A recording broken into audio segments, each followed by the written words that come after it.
এই মুহূৰ্তত অৰুণোদয় আঁচনিলৈ দিবোৰ লাইছো ডাঙৰ খবৰ।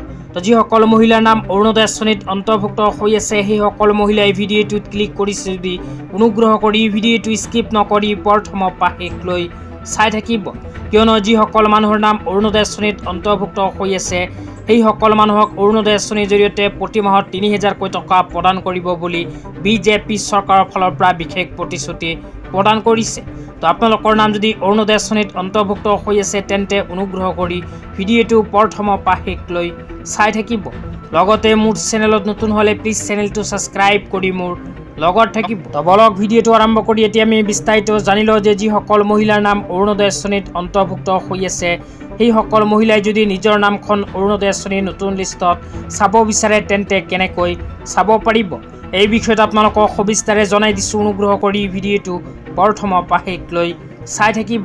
তো আপোনালোকৰ নাম যদি অৰুণোদয় আঁচনিত অন্তৰ্ভুক্ত হৈ আছে তেন্তে এনেকৈ চাব পাৰিব অৰুণোদয় আঁচনিত নিজৰ নাম। তো যিসকল মহিলাৰ নাম অৰুণোদয় আঁচনিত অন্তৰ্ভুক্ত হৈ আছে কিন্তু চলিত জুন মাহত অৰুণোদয় আঁচনিৰ টকা সোমোৱা নাই সেইসকল মহিলাৰ বাবেও ভাল খবৰ, কিয়নো আপোনালোকৰ নাম যদি অৰুণোদয় আঁচনিত অন্তৰ্ভুক্ত হৈ আছে কিন্তু চলিত জুন মাহত অৰুণোদয় আঁচনিৰ টকা সোমোৱা নাই তেন্তে অহা জুলাই মাহত অসম চৰকাৰে পূৰ্ণাংগ বাজেট ঘোষণা কৰাৰ পিছতহে মহিলাসকলৰ বেংক একাউণ্টত প্ৰদান কৰিব অৰুণোদয় আঁচনিৰ টকা। অহা জুলাই মাহত পূৰ্ণাংগ বাজেট ঘোষণা হোৱাৰ পিছত আগষ্ট মাহৰ পৰা আকৌ নতুনকৈ মহিলাসকলে অৰুণোদয় আঁচনিৰ টকা পোৱা আৰম্ভ কৰিব। তেতিয়া আপোনালোকক জনাই আছোঁ মহিলাসকলে নিজৰ নামখন অৰুণোদয় আঁচনিৰ নতুন লিষ্টত যদি চাব বিচাৰে তেন্তে কেনেকৈ চাব পাৰিব এতিয়া আপোনালোকক সবিস্তাৰে জনাই দিছোঁ। অনুগ্ৰহ কৰি ভিডিঅ'টো প্ৰথমৰ পৰা শেষলৈ চাই থাকিব। তো আপোনালোকৰ নাম যদি অৰুণোদয় আঁচনিত অন্তৰ্ভুক্ত হৈ আছে, আপোনালোকে যদি অৰুণোদয় আঁচনিত আবেদন কৰিছিল তেন্তে এনেকৈ চাব পাৰিব নিজৰ নাম।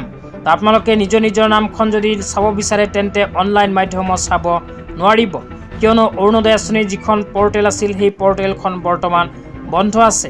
সেইকাৰণে আপোনালোকে অৰুণোদয় আঁচনিৰ নতুন লিষ্টখন অনলাইন মাধ্যমত চাব নোৱাৰিব। বৰ্তমানে যদি অৰুণোদয় আঁচনিৰ নতুন লিষ্ট চাব বিচাৰে তেন্তে অফলাইন মাধ্যমত চাব লাগিব। অফলাইন মাধ্যমত যদি চাব বিচাৰে তেন্তে প্ৰথমে আপোনালোকে নিজৰ গাঁও পঞ্চায়তত গৈ যোগাযোগ কৰিব লাগিব। গাঁও পঞ্চায়তত গৈ যোগাযোগ কৰি আপোনালোকে অৰুণোদয় আঁচনিৰ লিষ্টখন চাব লাগিব। অন্যথা নিজৰ ব্লক বা নিজৰ জিলাখনৰ উপায়ুক্তৰ কাৰ্যালয়ত গৈ আপোনালোকে অৰুণোদয় আঁচনিৰ নতুন লিষ্টখন চাই ল'ব পাৰিব। অনলাইন মাধ্যমত কিন্তু বৰ্তমানে আপোনালোকে অৰুণোদয় আঁচনিৰ লিষ্টখন চাব নোৱাৰিব। অফলাইন মাধ্যমতে চাব লাগিব অৰুণোদয় আঁচনিত নিজৰ নাম। আজি ইমানেই। ভিডিঅ'টো চাই কেনে পালে নিশ্চয় এইটো ভিডিঅ'ৰ কমেণ্ট বক্সত কমেণ্ট কৰি জনাই দিব। লগতে চেনেলটো ছাবস্ক্ৰাইব কৰি মোৰ লগত থাকিব।